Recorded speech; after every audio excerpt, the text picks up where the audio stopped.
ଏହି ସମସ୍ୟାକୁ ଲଗାଇଛନ୍ତି ତଥା ଆପଣଙ୍କର ହିଁ ମାତାଙ୍କୁ ପ୍ରେତ ସଜାଇ ଆପଣଙ୍କର ପଛରେ ଛାଡ଼ିଛନ୍ତି ତଥା ଆପଣଙ୍କୁ ଚାକିରିରୁ ନିଷ୍କାସନ କରିବା, ଆପଣଙ୍କ ପଛରେ ତନ୍ତ୍ରକ୍ରିୟା କରିକି ବାହନ ଦୁର୍ଘଟଣା କରିବା ତଥା ଗୋଡ଼ରେ ଆଘାତ ଦେବା ପାଇଁ ଆପଣଙ୍କର ବାମ ଗୋଡ଼ରେ ଯେପରି ସେ ହାଡ଼ଟି ଭାଙ୍ଗିବ ଏବଂ ଚୂର୍ଣ୍ଣ ବିଚୂର୍ଣ୍ଣ ହୋଇଯିବ, ବୁଝିପାରୁଛନ୍ତି, ସେ ତନ୍ତ୍ର କରିଦିଆଯାଇଛି ଏବଂ ଗ୍ରସିତ କରିବା ପାଇଁ ମଧ୍ୟ କ୍ରିୟା କରାଯାଇଛି। ବିଭିନ୍ନ ପ୍ରକାର ଗ୍ରସିତ କରିବାର କ୍ରିୟା ମଧ୍ୟ କରାଯାଇଛି।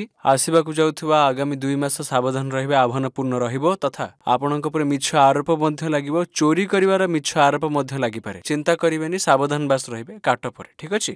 ଅମନ କୁମାର ବାବୁ, ଆପଣଙ୍କ ଜୀବନରେ ତନ୍ତ୍ରର ପ୍ରଭାବ ବହୁତ ଅଧିକ ହୋଇଗଲାଣି ଆଜିକାଲି ତଥା ଆପଣଙ୍କର ଜୀବନରେ ପ୍ରଗତି ହେଉନାହିଁ। ଯେକୌଣସି ଉପାୟ କଲେ ମଧ୍ୟ ଆପଣ ଯେଇ ଚାକିରିଟିଏ ପାଇବା ପାଇଁ ଚାହୁଁଛନ୍ତି, କିଛି ମଧ୍ୟ ହେଉ, ଯେକୌଣସି ଉପାୟରେ ମଧ୍ୟ ହେଉ, ଆପଣ ଏହି ପୋଷ୍ଟକୁ ହାସଲ କରିବାକୁ ଚାହୁଁଛନ୍ତି କିନ୍ତୁ ହେଇପାରୁନାହିଁ, ବାରମ୍ବାର ଅସଫଳ ହେଇଯାଉଛନ୍ତି। ଆପଣଙ୍କର କୁଳ ଦେବାଦେବୀ ବନ୍ଧନରେ ଅଛନ୍ତି, ତାହା ମଧ୍ୟ ଗୋଟିଏ ବହୁତ ବଡ଼ କାରଣ ଯାହାଦ୍ୱାରା ଆପଣଙ୍କର ସଫଳତା ହେଇପାରୁନାହିଁ।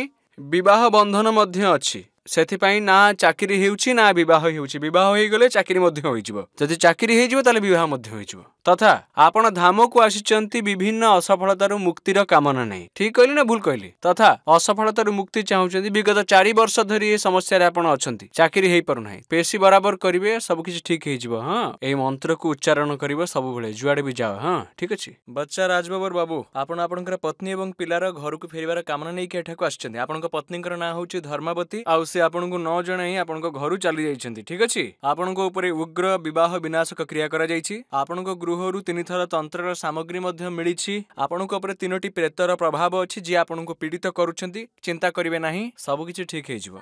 ଜୟ ମା ମାତାଙ୍ଗୀ। ମୋ ନାଁ ଦିନେଶ କୁମାର ସାହୁ। ମୋ ଘର ରାୟପୁର। ମୁଁ ରାୟପୁରରୁ ଏଠାକୁ ଆସିଛି ଆଉ ମୁଁ ରିବା ମଧ୍ୟ ଯାଇଥିଲି। ସେଠି ବହୁତ ଭଲ ମହାରାଜଙ୍କର ଭଲ ପ୍ରୋଗ୍ରାମ ହେଇଥିଲା। ମା ମାତାଙ୍ଗୀଙ୍କ କୃପାରୁ ସେଠି ବହୁତ ଭଲ ଭାବରେ ପ୍ରୋଗ୍ରାମ ହେଇଥିଲା ଆଉ ଲୋକମାନେ ମଧ୍ୟ ସେଠାକୁ ଯାଇକି ଭଲ ହଉଥିଲେ। ମହାରାଜଙ୍କ ଉପରେ ବାସ୍ତବରେ ମାତାରାଣୀଙ୍କର ବହୁତ କୃପା ଅଛି। ମହାରାଜଙ୍କ ଉପରେ ପ୍ରକୃତରେ ମାତାରାଣୀଙ୍କର ଦାନ ସିଏ, ଆଉ ବହୁତ ଭଲ। ପୁରା ଧାମ ଉପରେ ମାତାରାଣୀଙ୍କର କୃପା ଅଛି। ଏଠି ଭକ୍ତମାନଙ୍କର ମାନେ ଦୁଃଖୀମାନଙ୍କର ଦୁଃଖ ଦୂର ହେଉଛି ଆଉ ମୁଁ ଆଶା କରୁଛି ଏଥିରେ ଟିକେ ପରିବର୍ତ୍ତନ ହେବା ଦରକାର। ଯେମିତି ମାନି ନିଅନ୍ତୁ, ମୋର ନିଜର 7 ନମ୍ବର ପଡ଼ିଥିଲା ମୋର।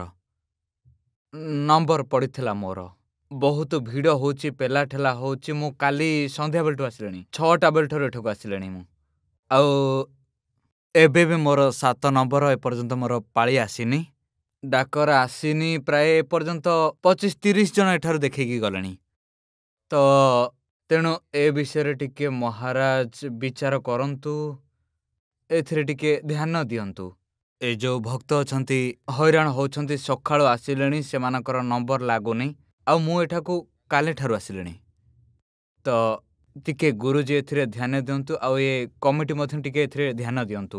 ବାକି ସବୁ ଭଲ, ଆଉ କିଛି ଅସୁବିଧା ନାହିଁ।